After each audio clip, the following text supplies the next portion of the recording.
하나님의 말씀을 받들어 봉독할 때에 살아계신 하나님의 음성을 들으시기 바랍니다. 예수께서 안식 후 첫날 이른 아침에 살아나신 후 전에 7 귀신을 쫓아내어 주신 막달라 마리아에게 먼저 보이시니, 마리아가 가서 예수와 함께하던 사람들이 슬퍼하며 울고 있는 중에 이 일을 알림에, 그들은 예수께서 살아나셨다라는 것과 마리아에게 보이셨다라는 것을 듣고도 믿지 아니하니라. 그 후에 그들 중 2사람이 걸어서 시골로 갈 때에 예수께서 다른 모양으로 그들에게 나타나시니, 2사람이 가서 남은 제자들에게 알리었을 때 역시 믿지 아니하니라. 그 후에 11제자가 음식 먹을 때에 예수께서 그들에게 나타나사 그들의 믿음 없는 것과 마음이 완악한 것을 꾸짖으시니, 이는 자기가 살아난 것을 본 자들의 말을 믿지 아니함일러라. 또 이르시되 너희는 온 천하에 다니며 만민에게 복음을 전파하라. 믿고 세례를 받는 사람은 구원을 얻을 것이요 믿지 않는 사람은 정죄를 받으리라.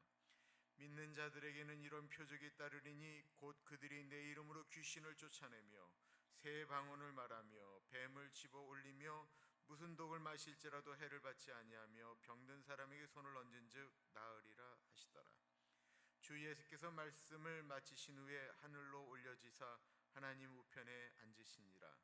제자들이 나가 두루 전파할세 주께서 함께 역사하사 그 따르는 표적으로 말씀을 확실히 증언하시니라.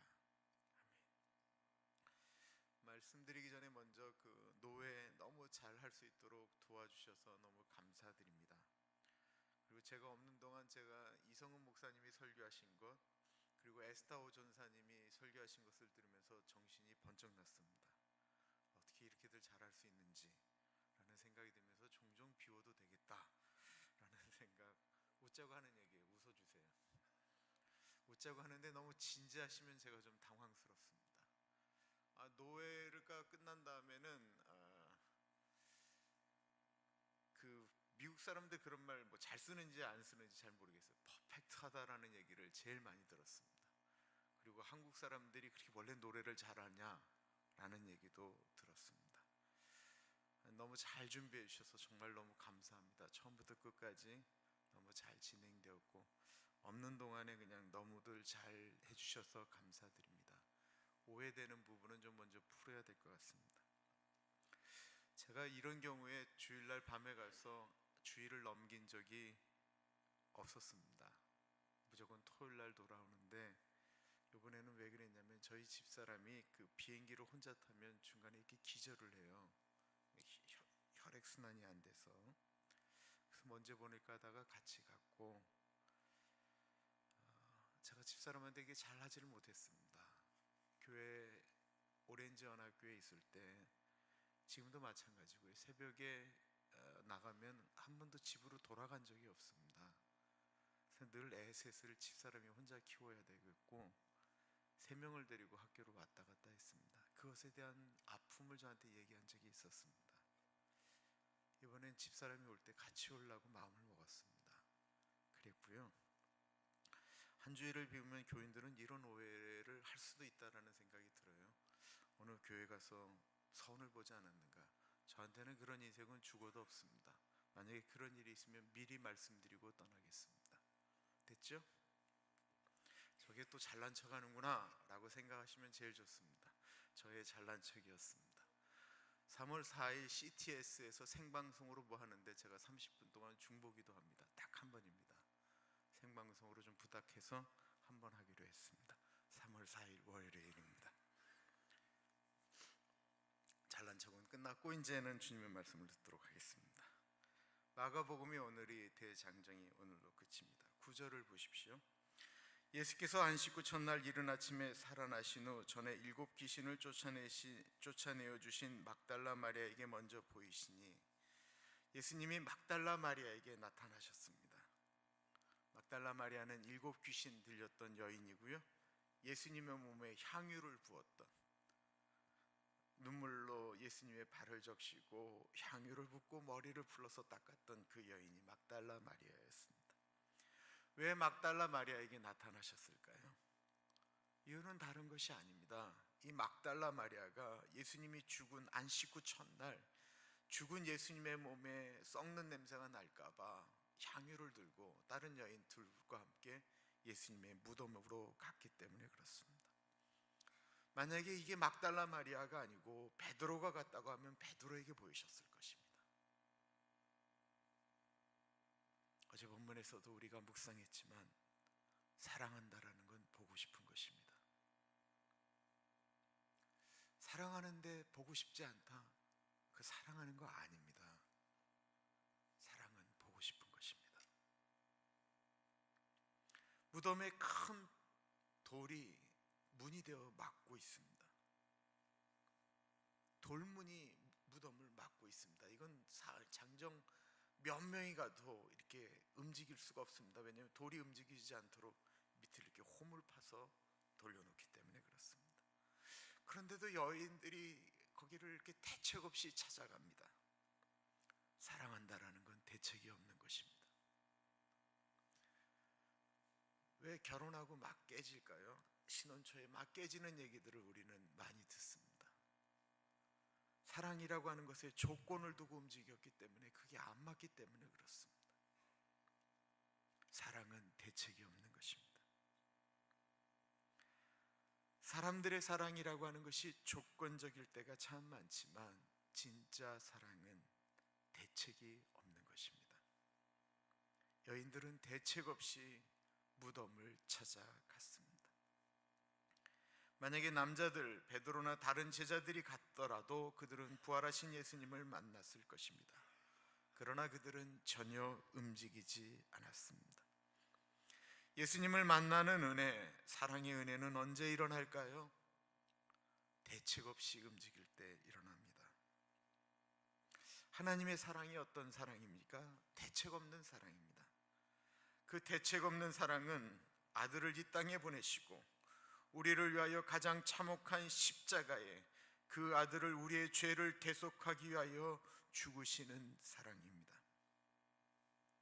막달라 마리아는 살아계신 예수님을 만났습니다. 그리고 그 기쁜 소식을 슬픔 중에 있는 제자들에게 찾아가 알렸습니다. 그러나 그들은 믿지 않았습니다. 11절에 보면 그들은 예수께서 살아나셨다라는 것과 마리아에게 보이셨다는 것을 듣고도 믿지 아니하니라. 앞에 부분은 예수께서 살아나셨다라는 것, 마리아에게 보이셨다라는 것입니다. 그러나 제자들은 물론 보지 못했죠. 왜요? 부활의 현장에 가지 않았기 때문에 그렇습니다. 많은 사람들이 본 것만 믿으려고 합니다. 그러나 듣고 믿는 것이 얼마나 중요한지 요한복음 5장 24절은 대단히 유명한 말씀입니다. 우리의 구원이 듣고 믿는 것에서 시작되어지기 때문에 그렇습니다.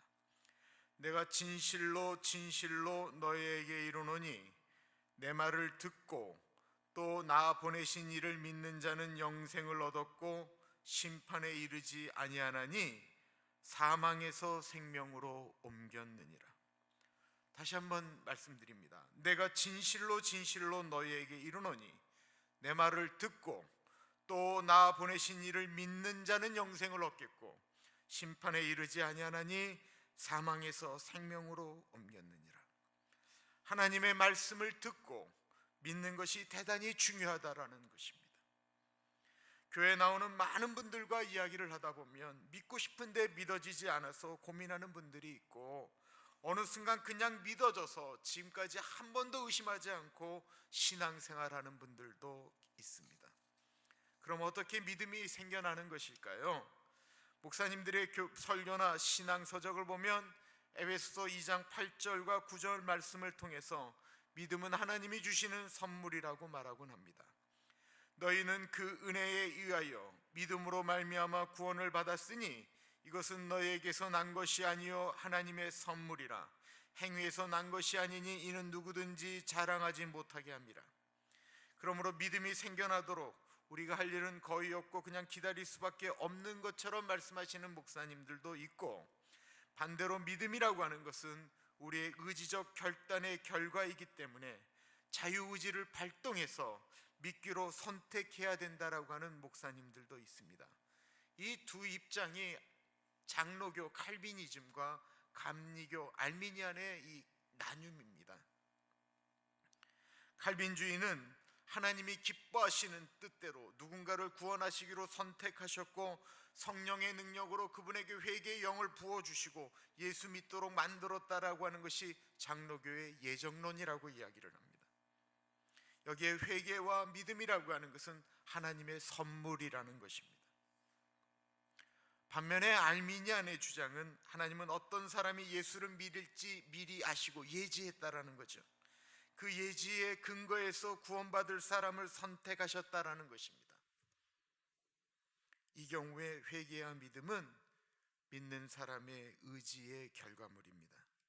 하나님이 주시는 것이 아니다라는 것입니다. 이 두 입장이 교회에 널리 퍼져 있습니다. 오순절 계통 그리고 성결교회, 감리교회는 이 알미니안에 가깝습니다. 장로교회는 켈빈주의를 따라가고 있습니다. 성경이 하나님의 무조건적 선택을 지지한다라고 믿기 때문에 그렇습니다. 이 두 개는 균형을 잡는 데 참 도움이 됩니다. 믿음은 하나님과 인간의 상호적인 결과입니다. 한쪽만 믿는다라고 이야기할 수 없습니다. 같이 믿어야 되는 것입니다. 믿음이라고 하는 것은 하나님의 말씀, 성령의 작용, 그리고 인간의 마음이 합력하여질 때 나타나게 됩니다. 인간이 자기 노력만으로 믿음에 이르지 못합니다. 성령님이 그 믿음을 도와주셔야 합니다. 어떻게 예수님이 무리를 걸었다라고 하는 것을 이성적인 사고를 갖고 있는 분이 갑자기 믿어지겠습니까? 어떻게 처녀가 아이를 낳았다라는 것을 이성적인 분들이 그게 믿어지겠습니까? 안 믿어지거든요. 그런데 어느 날 그게 다 믿어진다라고 고백한다라는 것입니다. 복음을 듣고 성령의 역사로 마음이 찔리더라도 마음이 거부하면 구원에 이를 수 없습니다. 그래서 구원에 이르는 믿음은 성령과 말씀과 인간의 마음이 합력해야 된다는 것입니다. 어떻게 우리 마음속에 영혼 안에 믿음이 생겼는가를 생각해 보십시오. 로마서 10장 17절 말씀은 이렇게 이야기하고 있습니다. 그러므로 믿음이라고 하는 것은 들음에서 나며 들음은 그리스도의 말씀으로 말미암느니라. 로마서 10장 17절 말씀입니다. 그러므로 믿음은 들음에서 나며 들음은 그리스도의 말씀으로 말미암느니라. 하나님의 말씀에 우리가 다른 것으로 들었다라고 해서 믿음이 생기는 것이 아니다라는 것입니다. 듣는 것은 얼마나 중요한지 제가 옛날에 그 방공교육 받을 때 이런 얘기를 들었어요. 남한 포로들을 붙잡아 놔서 북한에서 개조를 시키는 거예요. 6.25는 남침이다가 아니고 북침이다. 너희가 먼저 북침했다. 처음에는 코웃음 쳤대요. 그런데 일주일을 계속 얘기하고 2주를 얘기하니까 헷갈려지기 시작하더래요. 3주째 되어지니까 6.25는 북침이라고 생각하게 되더래요. 듣는 게 이렇게 무서워요. 이단의 말을 들으면 이단이 됩니다. 이상한 책을 계속 읽잖아요. 그 사람들은 이상한 논리를 갖고 있습니다. 뭐 예수님이 부처의 제자다, 예수는 붓다였다, 이런 책만 읽는 분들이 있어요. 그 이상한 책들을 읽으면 꼭 이상한 논리를 얘기를 해요. 왜냐하면 계속 그것만 보기 때문에 그렇습니다. 인터넷에 또 돌아다니는 교회를 핍박하고 기독교를 그 공격하는 수많은 이야기들을 골라보는 예수 믿는 분들이 있어요. 그분들은 놀랍게도 그걸 믿어요. 그분들에게 여쭤봐요. 성경을 한 번이라도 읽어봤냐? 대부분 성경을 읽어보지 않았어요. 이번에 사순절이 오는데 계획하고 있는 것이 있습니다. 사순절 동안 하루에 한 6장씩 성경을 읽으면 신약을 일독할 수 있습니다. 사순절에 성경 일독할 수 있는 표를 만들어서 교인들과 같이 읽으려고 합니다. 왜냐하면 믿음이라고 하는 것은 하나님의 말씀으로부터 시작되어지기 때문에 그렇습니다. 제자들은 예수님의 말씀을 듣고도 믿지 않았습니다. 내가 죽었다가 사흘 만에 다시 살아날 것이다 아무리 말해도 듣지 않았습니다. 왜 그럴까요? 자신들이 원하는 말씀이 아니기 때문에 그렇습니다. 듣기 싫은 말들이기 때문에 그렇습니다. 내가 원하는 것은 예수님께서 이곳에서 왕이 되신다라는 것입니다.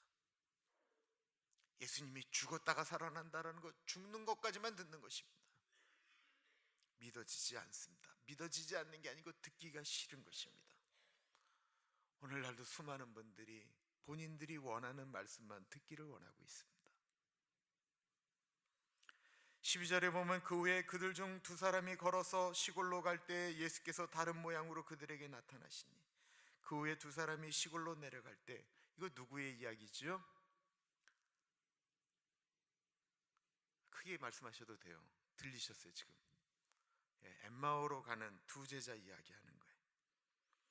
예수님을 따르다가 예수님이 십자가에 처형당한 후 슬퍼하며 엠마오로 떠나는 두 제자의 이야기가 누가복음 24장에 나오는데, 그 간단한 얘기를 이 마가복음에 기술한 것입니다. 엠마오는 예루살렘에서 한 6마일 정도 떨어진 곳입니다. 이들은 힘없이 로마 병정들에게 붙잡혀서 의도 터지고 채찍질 당하고 십자가에 달리신 예수님의 모습을 보면서 실망한 채 집으로 돌아가고 있었습니다. 물론 그들은 가는 도중에 예수님께서 부활하셨다라고 하는 믿지 못할 이야기를 들었지만, 믿지 못할 이야기였기 때문에 그들은 계속해서 고향으로 내려가고 있습니다. 그런데 부활하신 주님께서 그들에게 나타나셨습니다. 성경에 보면 이 두 사람이 깨닫지도 못하는 사이에 부활하신 주님이 어느새 이 두 사람과 같이 걸어가고 있습니다. 그들과 대화하고 있었습니다. 그러나 그들은 예수님을 알지 못했습니다. 눈이 가리워졌기 때문에 그렇습니다. 죽은 사람이 살 것이다 라고 하는 것은 그들의 머리 가운데 완전히 배제되어져 있기 때문에 예수님이 그들 앞에 있어도 깨닫지 못합니다. 이 대목이 누가복음 24장 15절 16절입니다. 그들이 서로 이야기하며 문의할 때에 예수께서 가까이 이르러 그들과 동행하시니 그들의 눈이 가리워져서 그인 줄 알아보지 못하거늘. 이야기에서 우리가 주목해야 될 특별한 말씀이 하나 있는데, 그것은 예수께서 가까이 이르러라고 하는 말씀입니다. 이 가까이 이르러라고 하는 에키다스라고 하는 헬라어 단어는 추적하다라는 뜻을 갖고 있습니다. 그렇다면 이 말씀이 얼마나 기가 막힌 말씀인지 모릅니다. 부활하신 주님이 엠마오로 가는 두 제자를 추적해 가는 것입니다. 추적해 가셔서 그리스도께서 죽으시고 부활해야 되는 이유를 성경을 가지고 말씀을 하시니까 그들이 깨닫게 되었다라는 것입니다. 엠마오로 가는 두 사람, 특별한 사람들이 아니었습니다. 12 제자도 아니었고 성경에서 큰 비중을 차지하는 사람들도 아니었습니다. 단지 예수님이 메시아이기만을 바랬던 평범한 사람들이었습니다. 그런데도 부활하신 주님은 절망에 차서 엠마오로 가던 그들에게 나타나셨다라는 것입니다. 누가복음에 보면 그들과 함께 음식을 잡수실 때 주님이 떡을 가지고 축사하시고 그들에게 주셨습니다. 그 순간, 받아 먹으라 말씀하시는 그 순간 그들의 눈이 밝아졌다라고 말하고 있습니다. 아, 주님이시구나. 고린도전서의 이 떡을 떼는 자리를 다른 말로 표현하면 예배의 자리입니다. 주님이 떡을 떼어주시는 그 자리, 그 예배의 자리에서 그들의 눈이 밝아졌습니다. 예배라고 하는 것이 우스운 것 같지만 예배처럼 하나님의 말씀이 들리는 시간이 어디 있겠습니까? 예배를 소중히 여긴다라는 것. 어떤 분들은 예배 한번 드리고 싶어서 그렇게 어려워들 하는데, 예배가 너무 흔하다 보니까 예배를 가소롭게 생각하는 것은 아닌가 생각하게 되어집니다. 제가 이번에 제 모교회 모금교회 가서 설교를 했습니다. 제가 본문 말씀을 뭘 갖고 했냐면 내가 1월 달에 그 은혜 받았던 그 혈류병 걸린 여인 그 설교했습니다. 제가 그때부터 좀 마음이 이렇게 좀 급해지기 시작했습니다. 내가 예배를 드릴 때, 우리 교우들이 예배를 드릴 때 정말 이 혈류병 걸린 여인의 마음으로 예배를 좀 드렸으면 좋겠다. 뭐 매번 그러지는 않지만 그러려고 애는 씁니다. 그 간절함이 나에게 있기를 기도합니다.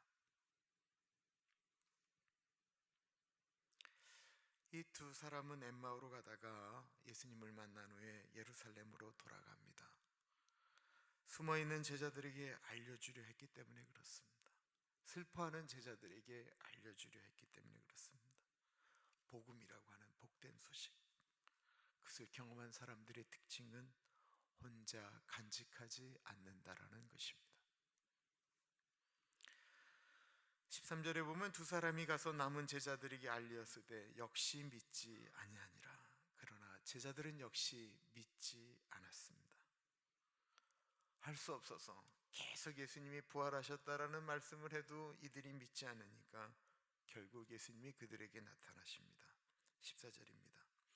그 후에 11제자가 음식 먹을 때에 예수께서 그들에게 나타나사 그들의 믿음 없는 것과 마음이 완악한 것을 꾸짖으시니 이는 자기가 살아난 것을 본 자들의 말을 믿지 아미함일러라. 여기에 예수님을 못 믿는 이유가 나옵니다. 믿음 없는 것, 그들의 믿음 없는 것과 마음이 완악한 것을 꾸짖으시니, 이 완악한 사람들, 믿음이 없는 사람들이 누구예요? 예수님의 제자들이었다라는 것입니다. 예수님과 3년 반을 같이 동고동락했던 그 예수님과 같이 있는 무리들 외에 있는 사람들과는 비교할 수 없는, 예수님에게 직접 하나님의 말씀을 3년 반 동안이나 들었던, 말씀만 들었던 것이 아니고 예수님과 함께 먹고 자고 같이 생활했던 그 사람들이 믿음이 없어지고 마음이 완악해졌다라는 것입니다. 이 말씀은 뭐예요? 우리가 신앙생활하는데 우리의 믿음이 약해질 때가 있다라는 것입니다. 우리의 마음이 완악해질 수 있다라는 것입니다. 그렇죠. 신앙생활을 하는데 우리의 마음이 너무나도 완악해져서 어떨 때는 하나님의 말씀이 전혀 안 들릴 때가 있다라는 것입니다. 구약성경에 보면 그 마음이 딱딱해졌다라고 이야기합니다. 똑같은 하나님의 말씀을 들어도 어느 분은 말씀 앞에 마음이 부드러워지는데 어떤 분은 마음이 더 딱딱해진다라는 것입니다. 추운 곳에 뜨거운 따뜻한 햇볕이 쬐어지기 시작하면 얼었던 것이 풀어져서 물이 되기도 하지만 진흙은 햇빛이 강하게 쬐어지면 딱딱한 돌처럼 바뀌어진다라는 것입니다. 이유가 무엇일까요? 마음을 다스리지 않기 때문에 그렇습니다. 우리의 마음이 시험 들고 딱딱해질 때 그때 바로 하나님께로 나와야 됩니다. 그 시간을 지날도록 계속 내버려 두면요, 나아지는 것이 아니고 더 딱딱해져요. 이건 여러분들도 이미 경험한 것이고 저도 경험한 것입니다. 누구를 향한 미움이 강렬해질 때 그거를 내버려 두면 그거는 계속 묵상이 되어집니다. 묵상이 되어지고 어떤 것이 시험 들었을 때 계속해서 그걸 내버려 두면 그것이 계속 묵상되어집니다. 그리고 그것이 깊어집니다. 그래서 히브리서 3장 12절과 13절에 보면 이런 이야기가 있습니다. 형제들아, 너희가 삼가 혹 너희 중에 누가 믿지 아니하는 악심을 품고 살아계신 하나님께서 떨어질까 염려할 것이요, 오직 오늘이라 일컫는 동안에 매일 피차 권면하여 너희 중에 누구든지 죄의 유혹으로 강팍해 됨을 면하라. 오늘이라 일컫는 동안에, 내일 한다로 이거 하면 점점 더 깊어진다라는 것입니다. 오늘날라라는 것입니다. 오늘 보고 믿으면 참 좋은데 우리는 경험을 통해서 믿기를 원합니다. 주님이 그래서 할 수 없이 보여주신 것이죠. 그리고 15절에 이렇게 말씀하고 있습니다. 또 이르시되 너희는 온 천하에 다니며 만민에게 복음을 전파하라. 저희 교회 전도부를 만들면서 과연 어떻게 진행될까 걱정을 했는데 이것이 갈급함이었던 것 같습니다. 전도부에 많은 분들이 같이 고민하며 아파하기 시작했습니다. 교회에는 전도에 관심을 갖고 있지만 부담스러워하는 분들과 아예 거기에는 전혀 관심이 없는 분들이 혼재합니다. 그리고 전도라고 하는 것이 얼마나 어려운 것인 것을 알기 때문에 부담스러워하기도 합니다. 그러나 오늘 말씀에 보면 하나님을 전하는 것은 우리 모두에게 주어지신 일이다라는 것입니다. 또 이르시되 너희는 온 천하에 다니며 만민에게 복음을 전파하라. 그리고 16절 말씀이 얼마나 안타까운 말씀이에요. 믿고 세례를 받는 사람은 구원을 얻을 것이요 믿지 않는 사람은 정죄를 받으리라. 저희 교회에 어느 분이 이런 말씀을 하셨어요. 올해 기도 제목은 어떤 분이 세례를 받으셨으면 좋겠다. 제가 그 말씀을 듣는데 얼마나 마음에 부담이 되든지요. 그리고 저도 기도하게 됐어요. 저는 그 이슬비에 이렇게 옷이 젖듯이 말씀 앞에 들어지면 그분이 이렇게 나중에는 예수님을 영접하는 그날을 기대했지만 그 말씀을 듣고는 마음이 저도 급해지기 시작했어요. 이 거룩한 부담감이죠. 저분이 정말 더 어떤 상황이나 이런 것들이 나빠지기 전에 정말 주님을 영접했으면 좋겠다. 믿음이 없으면 세례 받는 것이 주저되죠. 세례는 그냥 받는 것이 아니고 뭐라고 하냐면 믿고 세례를 받는 사람이라는 거예요. 믿음이 있어야 세례를 받죠. 이 세례를 받는다라는 것은 그냥 주님과 결혼했다라는 것을 의미하는 거예요. 선포하는 거예요. 하나님은 나의 하나님이 되고 나는 하나님의 백성이 된다라고 하는 결혼식이에요. 세례를 안 받았다라고 해서 구원을 못 받는 것은 아니에요. 그러나 사람들 앞에 고백하는 거예요. 그 다음 말씀이 믿지 않는 사람은 정죄를 받는다라는 말씀이 얼마나 안타까운 말씀입니까?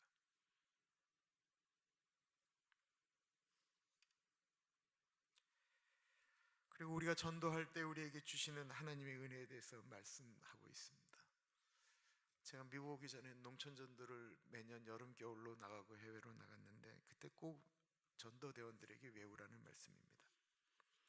믿는 자들에겐 이런 표적이 따르리니 곧 그들이 내 이름으로 귀신을 쫓아내며 새 방언을 말하며 뱀을 집으며 무슨 독을 마실지라도 해를 받지 아니하며 병든 사람에게 손을 넣는즉 나으리라 하시니라. 1992년도에 첫 전도를 갈 때 제가 만났던 사람이 바로 에스더 기도운동본부의 이용희 교수셨어요. 그때 예일대학교에서 아버지가 나오라고 해서 급히 나와서 나오자마자 그 다음날 전도를 떠난 사람이에요. 그 이용희 교수하고 처음 92년도에 만났어요. 그리고 이분이 전도 나가기 전에 밥 먹기 전에 요절을 외우라고 해서 그때부터 외웠던 말씀이에요. 이런 말씀이 있는 것을 처음 봤어요. 근데 전도라고 하는 것이 우리 마음속에 다 두려움이 있잖아요. 그죠? 근데 이 말씀을 외운 다음에 나가니까 두려움이 없어지더라고요. 그냥 뭐 되든 안 되든 아픈 분들이 있으면 그냥 대학생이 가서 그냥 기도해 주겠다고 하니까 나이 드신 할아버지 할머니들이 기도해 달라는 거예요. 그럼 이 말씀 붙들고 기도하는 거예요. 낫고 안 낫고는 나는 그냥 하나님의 말씀이니까 기도하고 그리고는 그냥 믿는 거예요. 여러분 시골에 가면 얼마나 정신적으로 문제가 있는 분들이 많은지 몰라요. 그분들 붙들고 기도하는 거예요. 그분이 귀신이 들렸는지 정신분열인지 몰라요. 그러나 말씀대로 그냥 기도하는 거예요. 이분이 온전케 되어지기를 기도하는 거예요. 근데 기도할 때 얼마나 담대함이 있는지 모르겠어요. 왜냐하면 하나님이 약속하신 말씀이니까. 믿는 자들에겐 이런 표적이 따르리니 라고 말씀하신 것이니까. 내 이름으로 귀신을 쫓아내며 새 방언을 말하며 뱀을 집으며 무슨 독을 마실지라도 해를 받지 아니하며 병든 자에게 손을 얹은 날이라고 하니까 그냥 그럼 믿고 가는 거예요. 필리핀 선교를 갔는데 이용희 교수가 그 학교를 빌려서 전 교생을 다 모아놓고 그분이 영어가 되니까 영어로 설교를 하셨어요. 근데 여러분 필리핀은요 다 커요. 이 날아다니는 모기도 크고요, 파리는 얼마나 큰지 몰라요. 파리는 이만해요. 왕파리예요. 근데 막 말씀을 전하고 있는데 그 필리핀이 얼마나 그 파리들이 많아요. 파리 하나가 입으로 쏙 들어갔어요. 우리가 다 봤어요. 근데 뒤에서 뭐라고 그랬는지 아세요? 무슨 독을 마실지라도 해를 받지 아니하며. 그래서 이분이 꿀꺽 삼키고 그냥 말씀을 전했어요. 누가복음 10장 17절에서부터 19절도 비슷한 말씀이 있습니다. 70인이 기뻐하며 돌아와 이르되 주여 주의 이름으로 귀신들도 우리에게 항복하다이다. 예수께서 이르시되 사탄이 하늘로부터 번개같이 떨어지는 것을 내가 보았노라. 내가 너희에게 뱀과 정갈을 밟으며 원수의 모든 능력을 제어할 권능을 주었으니 너희를 해할 자가 결코 없으리라. 주님이 주님을 사랑하고 영혼을 사랑하는 사람들에게 주신 약속의 말씀입니다. 믿는 사람에게 주시는 은혜입니다. 오늘날 저는 엄밀한 의미에서 저는 가나안 교회 안에 머물기를 바랬습니다. 이 교회 안에서 아파하는 분들, 힘들어하는 분들, 여기까지 오신 분들, 그분들 위로하고 축복하고 안아주고 회복하는 것을 원했습니다. 그게 목사로서 목회적으로 틀린 것 아닙니다. 그러나 제가 거기에만 머물러 있었습니다. 그래도 교회가 되었기 때문에 그렇습니다. 또 그렇게 하면 교회가 그래도 어려움 없이 갈 수도 있을 것입니다. 그러나 여러분, 하나님의 말씀이 거기에 머물러라고 말씀하고 있지 않습니다. 우리가 교회에서 일어나는 그 많은 얘기들을 한번 생각해 보십시오. 인간의 갈등, 아픔. 그러나 우리가 정말로 영혼을 사랑하는 마음으로 우리의 가슴이 아프다고 한다면 그 넉넉히 이겨나갈 수 있을 텐데 참 우리가 그러지 못할 때가 많이 있습니다. 우리의 삶에 주님이 주시는 사명감으로 우리가 더 나아가기를 소원합니다. 주님께서 우리에게 분명히 은혜를 주실 것입니다. 우리 이제 전도부의 얘기를 좀 들어볼까 합니다. 듣고 기도할게요. 이상건 장로님.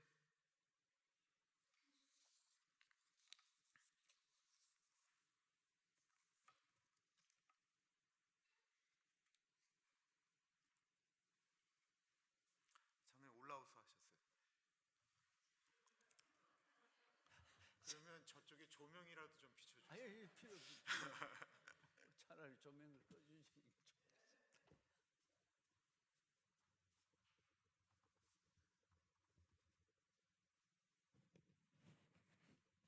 아유, 이 새벽에 시간을 이렇게 뺏어서 죄송합니다.